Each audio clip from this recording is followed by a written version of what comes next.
Hey guys, hope you're all doing fantastic this week. It is now like, what, 2 weeks into February? Stuff is going by real quick. Couple things. One, I put out that video on the ship in the bottle build for Lego. Thank you for everyone who did view that one. That's amazing. It's given me a lot of hope for the content I can push out once I actually get another house again and I have everything set up the way I want it to be. Not going to take me long to get set up, so once we start doing that, I'll be able to push out a lot of Lego content, and I'm very excited about that. Branching off of that, I am going to be updating my logo for the channel over the next week or two. My initial banner for the video said like gaming, Disney, art, logging. Back when I first started the channel, I wanted to get more into art, and I mean, there were some things that I did, but not a whole lot. And I still love art. It's still one of my big topics for me, at least one of my big interests, but it's not what the channel is focused on. So I'm going to be incorporating Lego into it and taking out the art portion of it. And I'm actually thinking about just making an overall logo for the channel. I got some time to think on that this week, and then I'll get back to you maybe in this video later on or in the next video. We'll see how it goes. I did also stop at Wappy Bricks this week in West Bend, and I'm starting to basically, all the ideas that I had for the Lego City, I'm just throwing them at the wall and slowly ironing out details and finer things of those projects and what I need to get as far as parts, how I want to do the planning for it. And so anytime I go to like Wappy Bricks or the Lego store or any kind of a Lego store like Target or any place that sells them, slowly picking up things that I need for that build. And I actually picked up some that I want to go over real quick. Now Wappy Bricks is a smaller store, so they don't have a huge selection of a lot of things, but I was able to get a decent amount started for some things that we're definitely going to need. I'll talk about these in a second, but we got a lot of wedge pieces, or cheese wedge, depending on what you want to call them. These are like olive green. It's a really nice color. It's going to go really nice in the mountain setup on the wilderness area.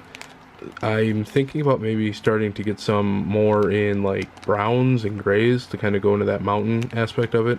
I think that'll make it look really nice. I also picked up a ton of these fences. These are the larger fences, and they're going to look really nice going around the farm area. Now I need to track down a bunch more of these because I have a feeling that farm area is going to take up a good portion of some plates. I'm thinking maybe, because each plate is what, 32 by 32, the farm is at least going to take up a minimum of 2. I mean, it could be anywhere from 2 to 4 of those plates, so we may need a lot more of these. And then we also picked up some flowers and other greenery type stuff, carrot, some little shrubbery plants right there that you could see, a whole bunch of those, as well as the big thing, which is a ton of the blue translucent 1x2 tiles.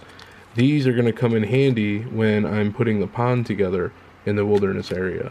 Now that I'm thinking about it, a lot of the parts that I'm going to be getting are going to be more geared towards that wilderness area, because the stuff in the city is going to be very simple. It's going to be a lot of tiles, a lot of road plates, and a lot of the stuff is going to come included with a lot of the buildings that we pick up. So a lot of the stuff right now I'm just picking up for the wilderness area, so it's not all bare when we actually start working on it. The next thing that I do want to pick up, though, are a lot of mountain pieces. Those, I'm not even sure how many we're going to need of that, so I need to do some research into what those cost and see what the average price is online for those. These are fantastic for Mills plating, and Mills plates I want to get into right now and show you exactly what that all is, for anyone who doesn't know what the Mills plate is. But basically I picked up 9 of these plates, and they actually go on top of all the Mills plating that you can rest buildings on. So now that this is all taken care of and you guys have seen what I picked up from Wappy Bricks, I want to take you onto my computer now and show you a little bit more of like a Mills plating. So a Mills plate is a modular integrated landscaping system. It's basically a really easy way to take something, integrate it easily into your Lego landscape, whether it's a city or just a nice little like forest or whatever. For this one, a lot of people use Technic because you can easily connect them together. You don't have to use Technic. It looks nice and it feels fantastic when you're connecting everything together. But for me, because I want to be able just to pull it in and out of the city at will, without any fuss back from the pieces themselves, I'm just going to build these with like solid, depending on what the base is. So if this one is all green, I'm going to build it where all of the outside pieces are green. Or if it's water and it's all blue, all of the outside pieces are going to be blue. And I actually have, this is Brixie's Mills plates that he makes for his channel, or for his city, and it's fantastic. His entire city, let's see if I can actually find a view of the city here, but his entire city is literally made out of Mills plates. This is when he was converting it over. It's a fantastic video. If you get a chance, highly recommend checking it out. This is where I learned a lot of my stuff, as well as other YouTubers, but this is a definite good start. So there's a lot of stuff I need to learn yet, but I'm having fun doing it, and I'm looking forward to it. Alright, sorry for the bright screen. Just finished with rendering a video. It's uploading right now, should be up pretty soon. Did some exercising a little bit earlier, but I just thought about something with a Disney trip, and that's where you can see all the flashing lights on my face right now. I'm on the Disney website. My anxiety kicked in on my last Disney trip, and it wasn't fun to deal with. Going to the parks is fine, but when I'm back at the hotel, I get very bored. Now it would be a little different because I have my laptop. I can do things when I'm there, but it's still very quiet. It's not the same going by yourself. But I think I can counter that by not going as much. My anxiety didn't kick in until the end of the trip. So you're talking 5, 6, 7 days into the trip. Instead of doing that, what I'm going to do is whenever there's events going on, like the Food and Wine Festival, the Art Festival, the Home and Garden Festival at Epcot, or say Christmas or Halloween at Magic Kingdom, I think I'm just going to go for like a 3 to 4 day trip. Not even 4 days. I may just do a 3-day trip. Take 1 day for the park, 1 day for Disney Springs, and then I'm done. I don't need to go to all the parks. I don't need to do more than just the one park that I'm going there for. So I say, for example, I'm never going to go on a weekend because it's just super crowded. But let's just say I left Friday morning, went down to Disney Springs that day that I got there, and then spent the next day at the park, and then came home the next day, like left that morning of the next day. That'd be awesome. Now, I would not go during a weekend because one, the parks would be more crowded, and the park passes and flying out would be far more expensive. So let's take a look real quick at some of the prices that they have for maybe going during the week. Alright, so now that we're on the Disney website, let's take a look at what we have. Let's say we go from, I already selected this just to see if it went out this far.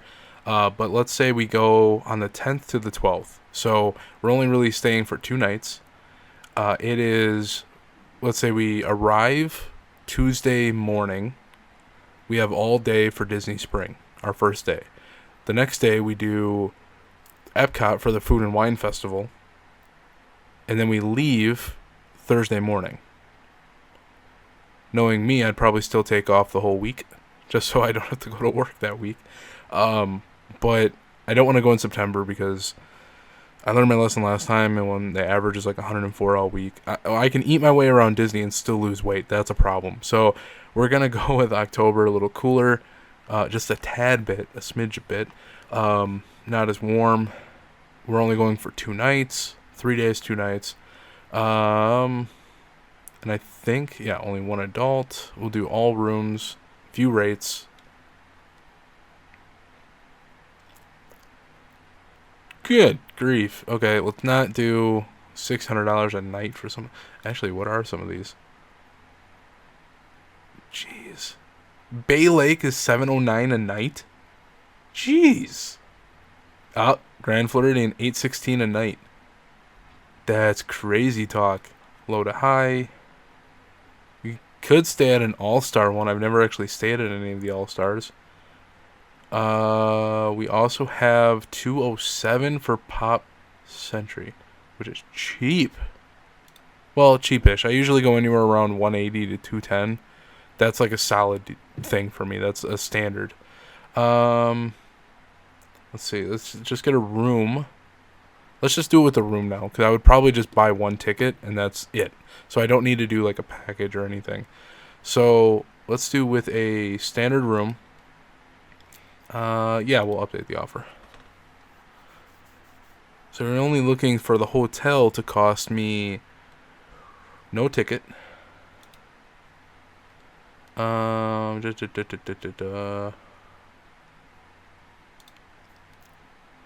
Genie Plus could probably just be going to Epcot. Yep, I know, availability. But yeah, you're only looking at $465, less than $500 for the hotel. You're looking at the park pass being, oh god, how much is a park pass for Epcot? Maybe a few $100s, couple $100 for a 1-day ticket. So if that's the case, I'm going to be spending less than $1,000 for around $1,000, which will cover the airfare, the park pass, and the hotel. And with Southwest, if I'm able to just say, hey, they're doing a round trip for, say, the $59.99 or whatever they do that for $60, you do a round trip. And if that happens to be during a festival, even better, because now I'm going there for dirt cheap for a round trip ticket, and I'm getting a low price for the hotel. The only thing that would actually be expensive would be the theme park ticket. So I'm still going for a really cheap price. I mean, there are so many ways to save on this trip, and obviously, moving forward, I could even stay at if I have the money, I could possibly stay at a hotel that I've never stayed at before, which would be even better. And since I'm not staying for a longer trip, my anxiety probably wouldn't kick in, because it didn't kick in on my last trip until much later in the stay. So honestly, this is going to be a good bet moving forward. I do have a trip with family coming up in later in the year, which I'm not going to vlog because that's a family trip. I don't want to put any of them in the camera.